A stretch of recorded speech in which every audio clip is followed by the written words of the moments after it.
So last time we left off with Karu, being informed about the tuning exams. So, as he would prepare for the tuning exams, he would train day and night for the next days leading up to the tuning exams. Hold up, gotta do something. I've also decided to change my mind about the freaking thing being on Team 7 with, So I'm gonna keep it Naruto, Sasuke, and Sakura with Karu. And, So Naruto would train with Karu from time to time. And Karu would train with his, friend, freaking Marta. And, Naruto would become fairly strong. So would Karu. Karu even being able to go into a partial werewolf form where his elbows become furry. And like he gets sharp nails and whatnot. Pretty much how the same thing he did when he went against Mars, I'm pretty sure. But yeah, so he can like use his partial werewolf form on command. And yeah. So while Team 7 were walking through the village, they would see a man with painting all over his face, holding Konohamaru up by his shirt. And in an instant, they all started rushing over there.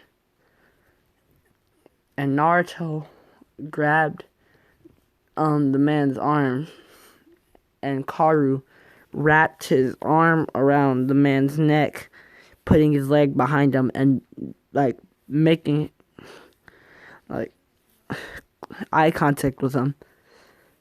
So he had it like his face was looking sideways, and he had the man's face looking sideways as well. So they were making eye contact, and what Karu was prepared to do was he was pretty much gonna snap his neck. And then Sasuke, just being there to be there, held the kunai up to the man's head.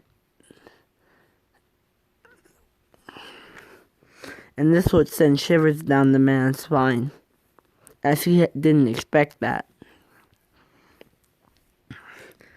And when Naruto would squeeze Kankuro's hand, he would let go of Konohamaru and ask them what their deal was. Then Karu would say, "What's your deal? You're over here getting ready to fight a little kid. And not only is this just some random kid, he's the grandson of the third Hokage. Show some respect." And this would make Konohamaru, feel a little thankful to Karu and Naruto. And this would make Kankuro back off. And then the whole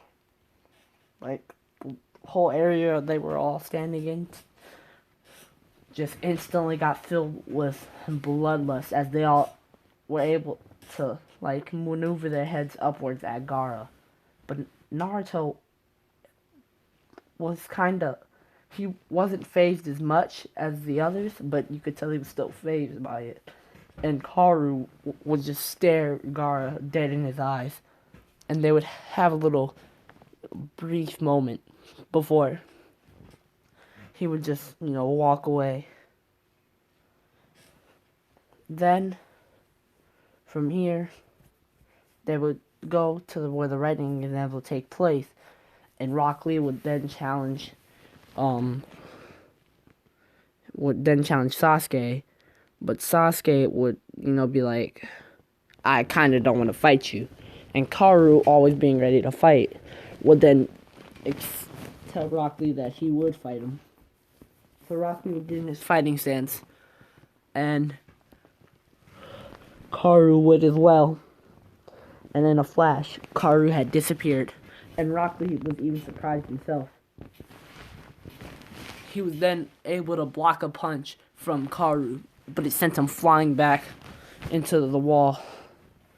He would then run at Karu with immense speeds and start circling around him, trying to catch him off guard. And he would jump at Karu, doing a flying monkey kick. But this would just make Karu do a 360 around the kick with his hands just at his side, holding on to like the red waistband, I guess you can call it. He would then look at Rock Lee and say, "Is that all you got? Because if it is, you're gonna have to, get a lot stronger in an instant if you want to beat me now." This would make Rock Lee a little frustrated, and he would start to take off his weights. And as he was taking off his weights, he then felt a sharp pain on the top of his head. It was his sensei punching him on the head. He would then scold him about how he was told not to fight any opponents before the training exams had started. And Rock Lee would apologize profusely before Guy Sensei and Rock Lee had walked off. Then they partook in the writing exams, and everything here goes the same, just that Karu does pretty well, and Naruto, he does better. He still doesn't answer any questions, but he felt like he could, he just didn't, but he still ends up, finding that way to pass. I forgot how did he pass? I really did. It was like some speech or something. Yeah, I think it was a speech I gave. But this takes us into the Forest of Death arc, where while Naruto's using the bathroom, Karu would smell something, and as soon as Naruto got done, Karu was sent with him so he could make sure no one tried to sneak attack Naruto. He would grab Naruto by the back of his shirt and jump high into the air. Looking down, Naruto would say, "Hey, what was that for?" As a giant snake would come rushing by, and Karu and Naruto would land on the bottom of the snake, and they would be just waiting until the snake had stopped to see where it was going. They then seen like some familiar sightings as the snake kept moving until it came to an abrupt stop. And they realized this is where Sasuke and Sakura were. So they decided to climb up the snake, and they would see a man staring at Sasuke and Sakura. But then the man would be revealed to be a girl, as they couldn't tell with the big hat the girl was wearing. Even though the girl is actually... It's kind of hard, because it's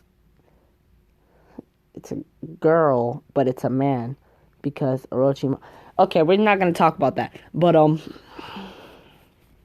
so, when Orochimaru, in his disguise, would go to bite Sasuke's neck, Naruto and Karu would then jump from their height, jump from behind the snake's head, and Karu's jump would have been so strong, when he jumped, it pushed the snake's head down a little bit.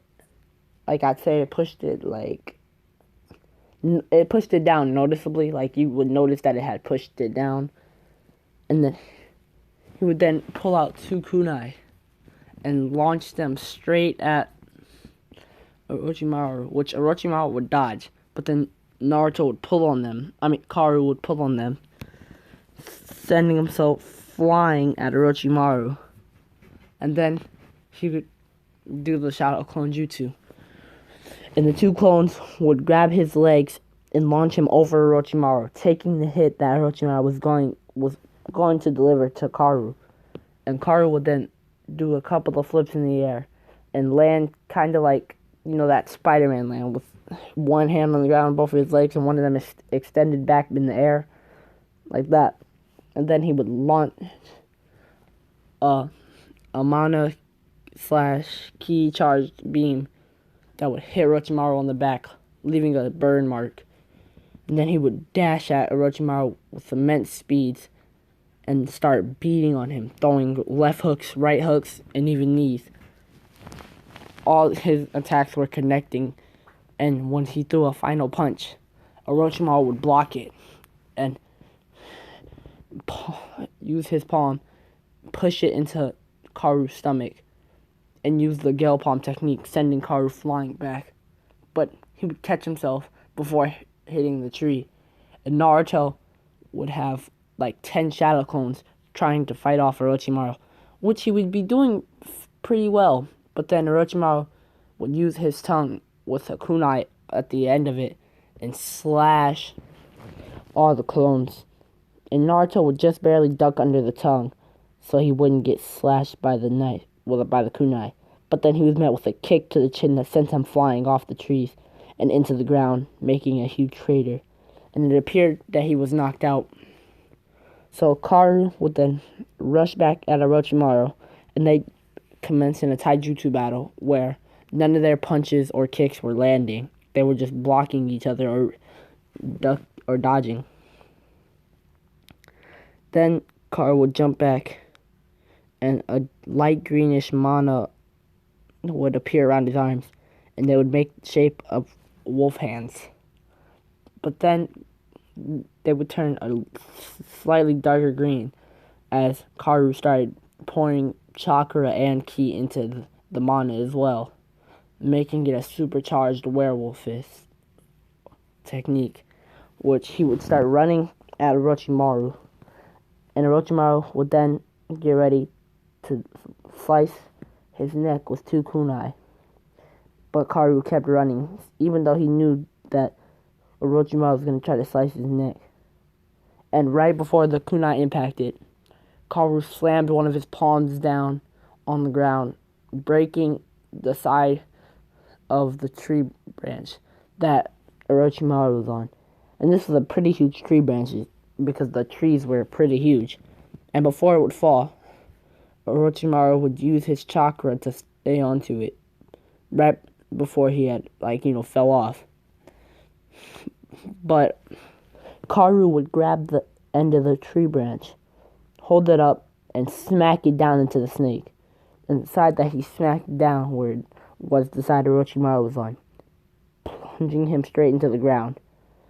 But Orochimaru had used his little snake jutsu where he sheds his skin and stuff, so he had just barely evaded being slammed into the ground.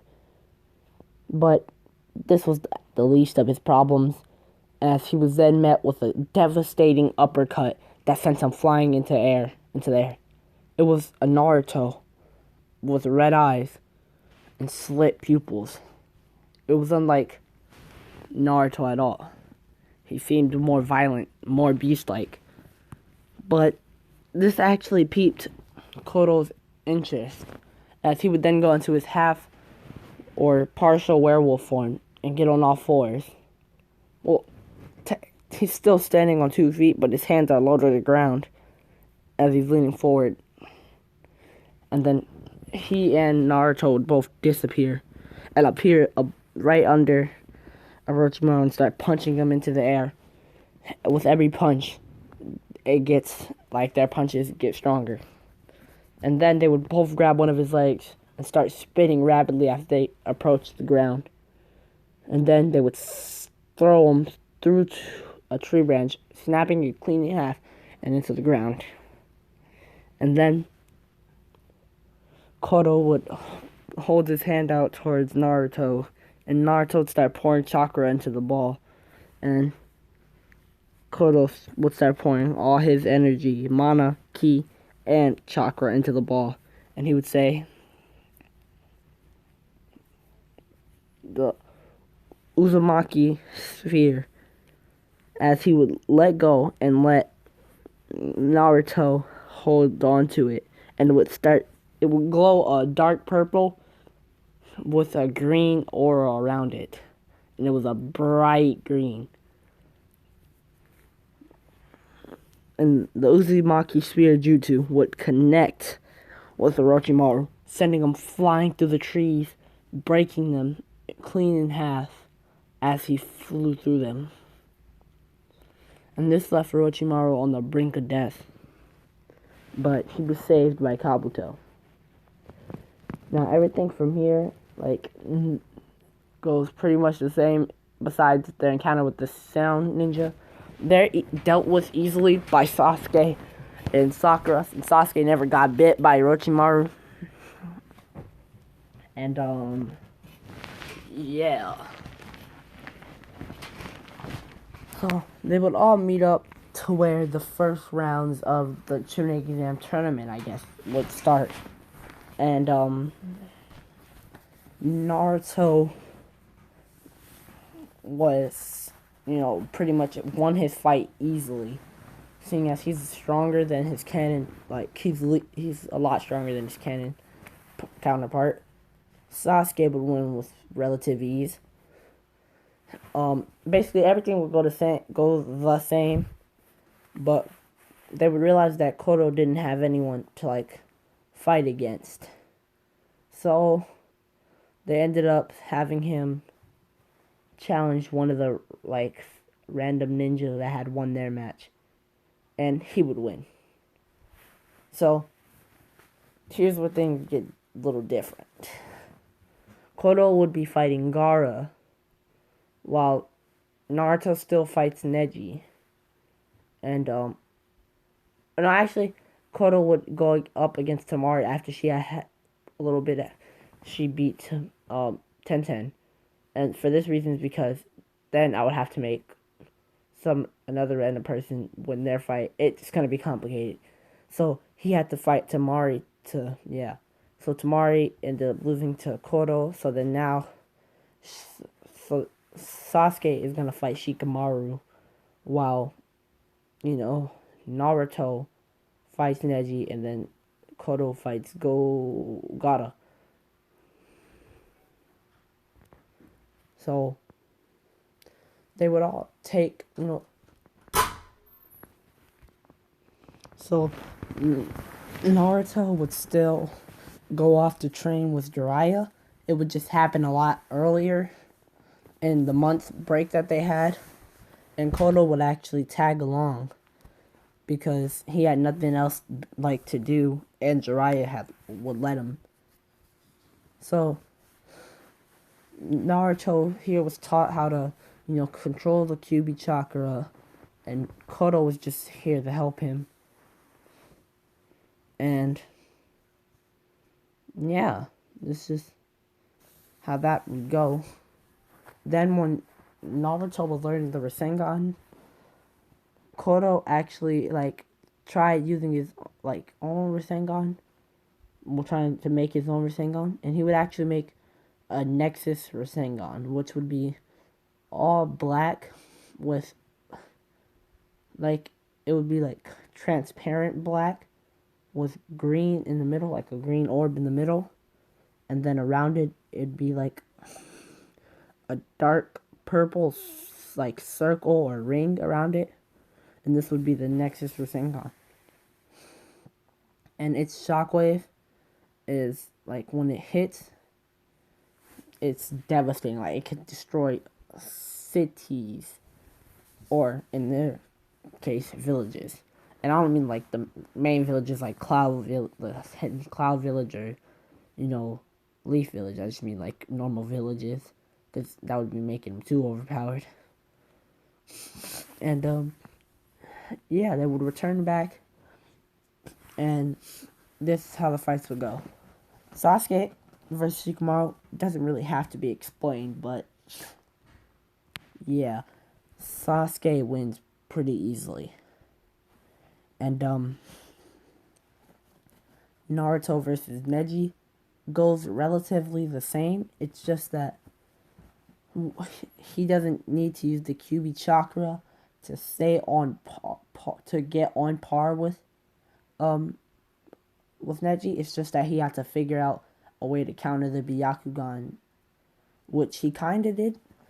He like what his mentality was.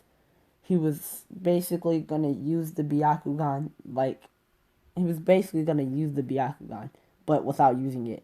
So he would try to predict the movements after his actions were gonna be made before he even made his action. So like if he was gonna throw a left hook, he would think that was Neji would block with his left hand. So while he was gonna block with his left hand, that would leave him open for a left hook.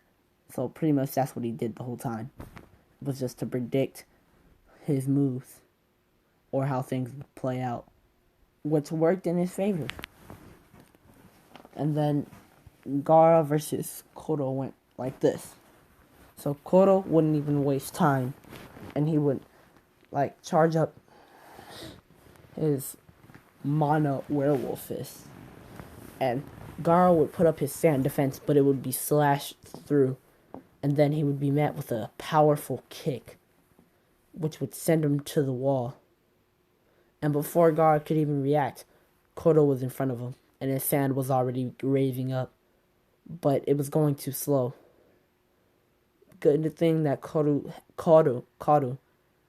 had like pulled back his arm to deliver like an astonishing attack, or his sand wouldn't have made it in time. And his sand just barely made it, but it was just knocked away. And with Karu's other hand, he would slash upwards, delivering like some cuts on Gaara's chest and chin, and it would send him flying upwards. But before he could leave, Koro would make a bunch of shadow clones, and he would pretty much use them how Naruto had did when he was fighting Sasuke, where he made that like long Naruto bridge, I guess you could say, and he swung Sasuke around. That's what he did, but with Gaara. And he slammed Gaara into the ground, then launched him back into the air. And Gaara tried to use his sand to catch him, but Koro would turn around and say, "Wind style, wind wave," sending all the sand flying downwards so it couldn't catch up to Gaara. And then Gaara would be grabbed by Koro, kind of similar to how Rock Lee had grabbed Gaara when he was gonna use the primary lotus. But when the sand started catching up to catch Gaara, Koro would then like use one of his hands and just sent out a wave of mana and ki, obliterating the sand right before Gaara was pummeled into the ground, which would knock him out, so he didn't have time to turn into the Shukaku just yet. And while everyone is like, taking a little break, this is where Gaara had just had enough, and a raging beast would be spoken of by the villagers as they're running away yelling. And this would make Sasuke go off, as he was the first to hear about it. And Naruto and Koro are just at their home chilling out. But a little bit later, they would be informed that Sasuke tried to fight Gaara all by himself, and they don't know what happened as they ran into the forest and they were too fast to follow and keep up with. So this would make both Naruto and Koro rush off into the forest, and he would see a weakened Sasuke and a monsterish looking Gaara. This would make Naruto deliver that same iconic kick that he did in the original, kicking Gaara away. When he kicked Gaara away, Koro was waiting for Gaara, and he would grab him and suplex him into the ground. And he would turn around, cupping his hands together, and launching a ki beam at Gaara, sending him flying. And this would make Gaara angry, as he would then try to fight both Naruto and Koro, but he didn't do much. He couldn't do much. And then he eventually turned into his full Shukaku form. And Koro would grab Naruto by the legs and launch him up at Gaara, but Naruto would then be slapped away by Shukaku's arm, and Koro would jump up into the air catching him, before being met with another one of Shukaku's devastating slaps. But Koro had protected Naruto. He had coiled up around Naruto to the best of his ability before getting smacked into a tree. This would anger Naruto, and he would stand up, and Koro would stand up weakly, going into his partial werewolf form, and, excuse me, Naruto would go into his his QB influence, and they would start zipping around Shukaku, cutting his sand up, and leaving dents in his body. Then they both appeared right above Shukaku's head, and kicked downward so hard that it sent that airwave straight through the top of Shukaku's head, just barely missing Gaara and waking him up, which was kind of messed up, as all they had to do was hit Gaara and this would have been over. But then Shukaku lifted up his hands and slammed them downward, and both Naruto and Koro hit the ground with a loud thud. It would be a huge crater, but Naruto would be knocked out and Koro would stand up weakly. Sasuke would then jump down next to Koro with his Koro with his weakened body, and they would then put their hands next to each other, as Sasuke would say, Chidori, as blue lightning sparks would appear around both of their hands until it turned into actual lightning. Then Koro would say, Nexus Rasengan, as the electricity turned a dark purple and a black sphere would be shown in the middle of all the lightning. And this black sphere wasn't transparent. It was just fully black, like a truth-seeking orb. They would then rush at Shukaku, who would slam his hand down at them, but they would dodge out of the way. And then he would start shooting, beams, how do I say this? Shooting out sand from his arms, trying to, hit the boys. And they would be dodging all of these attacks, even separating and, coming back together. And when they separated, one of them would carry the attack, which would be the Nexus Chidori. So, if they split, Koro would sometimes have it, but then when they split again, sometimes Sasuke would have it, dodging the sand. Even to the point where Koro made a Keyblade and started cutting some of the sand. They would jump up in front of Shukaku, and Shukaku would lift up both his hands and try to, make them come back around to stop the two boys from landing the attack, which was already going to be devastating because sand doesn't do good against this lightning. And this was purple lightning, plus another attack on top of it. So he knew this wasn't going to end well. And both of them would yell out, Nexus Chidori, before slamming it right in front of, where Gaara's body is, obliterating all the sand around, and, some of the lightning and the pure force of the attack would hit Gaara, waking him up from his trance, and he would fall to the ground. But so would so would Koro and Sasuke, and they would be beaten pretty badly, as they would just sit there, having, not even being able to move.